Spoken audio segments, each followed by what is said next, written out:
Hello everyone, কেমন আছেন সবাই? আমার চ্যানেলে আপনাদের সবাইকে স্বাগত জানাচ্ছি। আজকে আপনাদের সাথে শেয়ার করব খুব ইজিলি পুডিং, মানে ক্যারামেল পুডিং কিভাবে করে তৈরি করবেন। এগ পুডিং, ক্যারামেল পুডিং যেটাই বলেন না কেন, সেটা কিভাবে তৈরি করবেন সেটা আপনাদের সাথে শেয়ার করব। তো প্রথমে আমি 1 লিটার দুধ নিয়েছি, সেটা আমি চুলাতে অর্ধেক করে নিব জাল করে, আর এখানে ক্যারামেলটা বানিয়ে নিব। যেই পাত্রতে আমি এই পুডিংটা বানাবো সেটাতেই ক্যারামেলটা বানিয়ে নিচ্ছি। আমি এখানে 2 চামচ চিনি দিয়ে তারপর হচ্ছে গিয়ে ক্যারামেলটা বানাবো, আর 1 চামচ হচ্ছে গিয়ে পানি দিয়েছি। তো এই মোট 3 চামচ, 2 চামচ চিনি, 1 চামচ পানি দিয়ে তারপর হচ্ছে গিয়ে আমি অল্প আঁচে জাল করে নিচ্ছি। সাবধানে করবেন যেন আগুন না ধরে যায়। ক্যারামেলটা হয়ে গেছে আমার, আমি এক সাইডে রেখে দিয়েছি ঠান্ডা হওয়ার জন্য বাটিটা। আর যেহেতু ক্যারামেলটা আমি এখানে ক্যারামেল পুডিংটা আমি চুলায় বানাবো, তার জন্য আমি চুলায় এখানে বড় একটা পাত্র নিয়ে পানিটা বসিয়ে দিয়েছি, গরম হতে থাকুক। আর এখানে হচ্ছে গিয়ে পাতিলের মধ্যে একটা স্ট্যান্ডও বসিয়ে দিয়েছি। এরপরে আমি মিক্স করব হচ্ছে গিয়ে ডিমের যে বেটারটা মিক্স করব কিভাবে।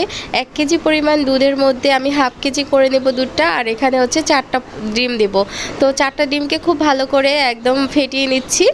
ফেটানোর পরে এভাবে করে কিন্তু 5 স্টার হোটেল বলুন, তারপর রেস্টুরেন্ট বলুন, সব জায়গায় এভাবে করে তৈরি করা হয়।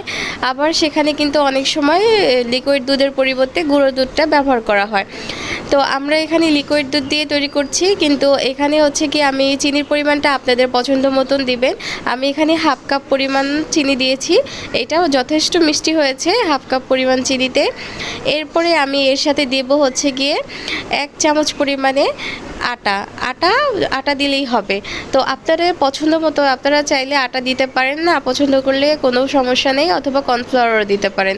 এটা আটা ছাড়াও হবে, খুব সুন্দর বাইন্ডিং হবে। কিন্তু আমি সবসময় পুডিং বানালে একটু 1 চামচ আটা দিতে পছন্দ করি, আমার কাছে ভালো লাগে খেতে, এর জন্য আমি দিই। আপনারা চাইলে এটা অ্যাভয়েড করতে পারেন, এটা না দিলেও পুডিং খুব সুন্দর হবে।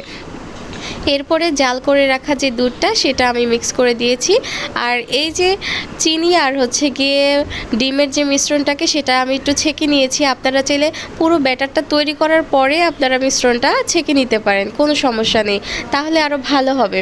এরপরে আমি 3-4 চামচ এখানে গুঁড়ো দুধ সেটা দিয়ে দিয়েছি, এতে করে ফ্লেভারটা খুব চমৎকার হবে। আমার এই যে ব্যাটারটা তৈরি করা শেষ, ঝটপট একটা পুডিং ব্যাটার তৈরি করা একদম শেষ হয়ে গেছে। এটা তৈরি করে আপনি ডিপ ফ্রিজেও রেখে দিতে পারেন, পরবর্তীতে আপনি এটা বানাতে পারেন। এরপরে আমি ক্যারামেলের যে বাটিটা তার ভিতরে ঢেলে নিয়েছি, ঢেলে তারপর হচ্ছে চুলায় মাত্র 20 মিনিট সময় লেগেছে আমার, অতটা সময় লাগে না। আর এই যে দেখুন হওয়ার পরে পানিটা কতটুকু পানি রয়েও গেছে আমার, আমি এভাবে চাকুটা দিয়ে দেখলাম যে হয়ে গেছে কিনা। দেখুন হওয়ার পরে এই যে এখনও প্রায় হাফ কাপের মতো প্রায় পানি রয়ে গেছে, 1 কাপের মতো পানি বলতে পারেন, সেটা রয়ে গেছে আমার। এইদিকে হচ্ছে আমি চুলায় একটা স্পঞ্জ কেক তৈরি করছি, সেটা রেসিপি অবশ্যই আসছে, অবশ্যই আমার চ্যানেলটিকে সাবস্ক্রাইব করে ফলো করে রাখুন। এরপরে রুম টেম্পারেচারে এটা হালকা ঠান্ডা করার পরে আমি 10 থেকে 15 মিনিট ফ্রিজে রেখে দেবো, নর্মাল রেফ্রিজারেটরে রেখে তারপর হচ্ছে এটা মোল্ড আউট করে নেব। আশা করি রেসিপিটি ভালো লেগেছে, ভালো লাগলে অবশ্যই লাইক কমেন্ট শেয়ার করে দিবেন।